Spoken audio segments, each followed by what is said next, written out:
Nobody likes to be alone forever, but while you meet your partner through school, work, or dating apps in the modern world, there are still many cultures where dating is done very differently.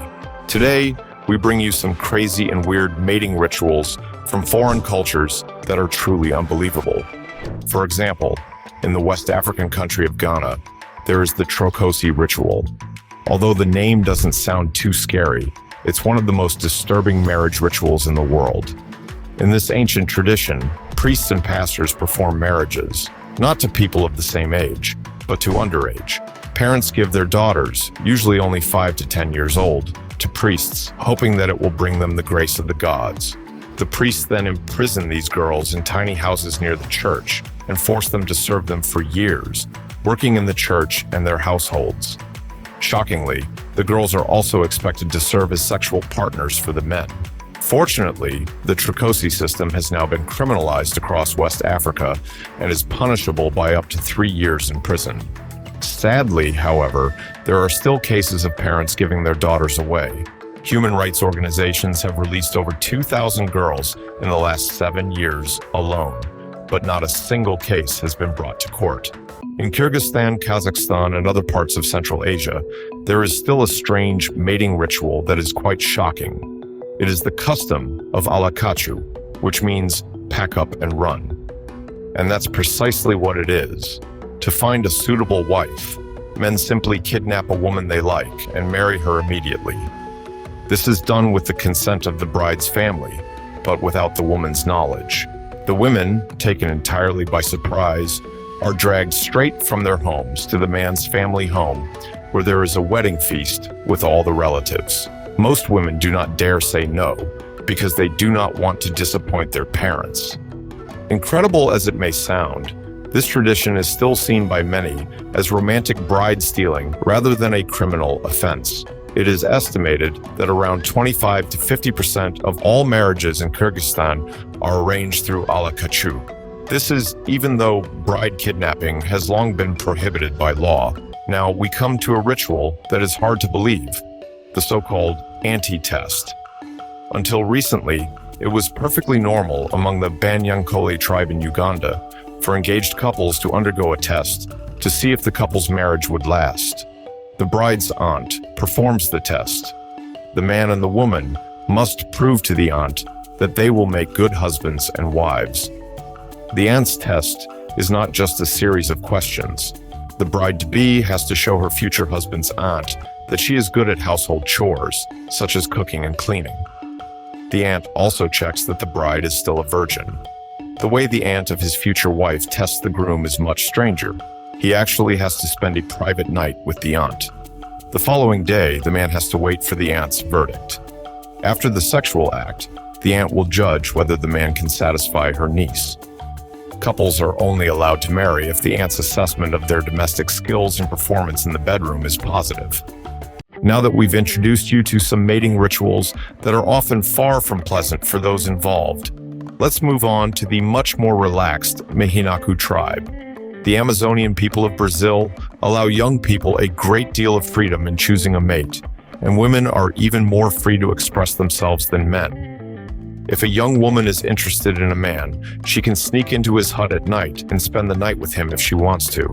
However, the woman does not have to decide whether to marry the man after such a night. In fact, it is pretty standard for Mahinaku women to spend many nights with men until they find the right one. Some women spend a night with every young man in the village. Let us now move on to a tradition from the Himalayan region that you have probably never heard of. It is called polyandry, a form of polygamy. In some areas of Tibet and Nepal, women marry several men at once, and not just any men, but usually brothers. In these areas, it's perfectly normal for a woman to have several husbands at the same time, and for these men to be brothers.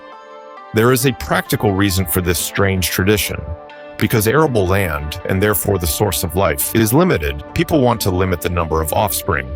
This is important because if each brother had his wife, too many children might be born who could not feed on the land.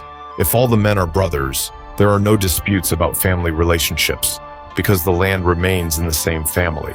Strangely enough, It sometimes happens that daughters marry their own fathers.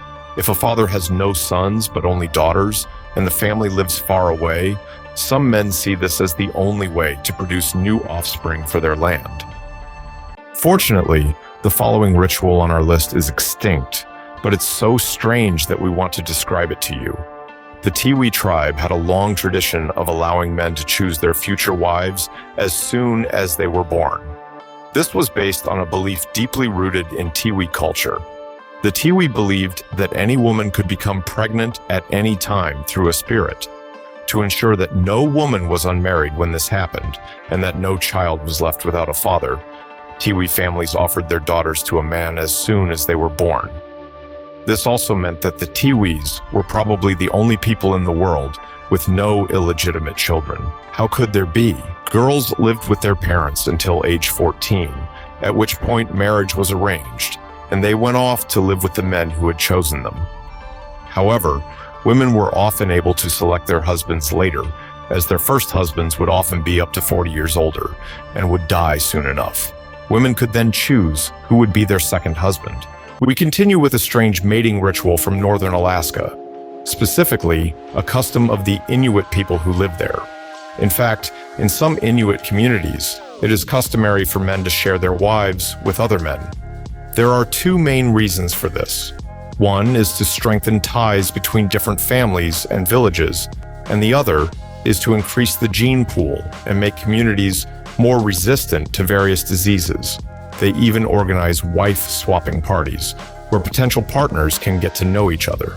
What sounds strange to us is perfectly normal for the Inuit, and men are often happy for their wives to meet other men. The men often form business relationships and friendships with their wives' short-term male partners. Sharing one's wife is a great expression of hospitality and a sign of respect for the culture as it strengthens the community. Finally, we come to a Hiba custom that goes further than the Inuit ritual. Among the nomadic peoples of northern Namibia and southern Angola, it is a sign of honor and hospitality for a man to offer his wife to male visitors to enjoy each other's company in bed. If the guest accepts, it is also considered a sign of respect. The guests are often visitors from different tribes, although it has been known that such an offer has even been made to tourists visiting the Hiba. The women also have to agree before the offer is made, but strangely enough, they usually do. This is because the custom is a centuries-old tradition and has often helped people obtain the essential resources they need to survive. Let us know in the comments which ritual impressed you the most. Leave a like and subscribe if you enjoyed the video. See you next time.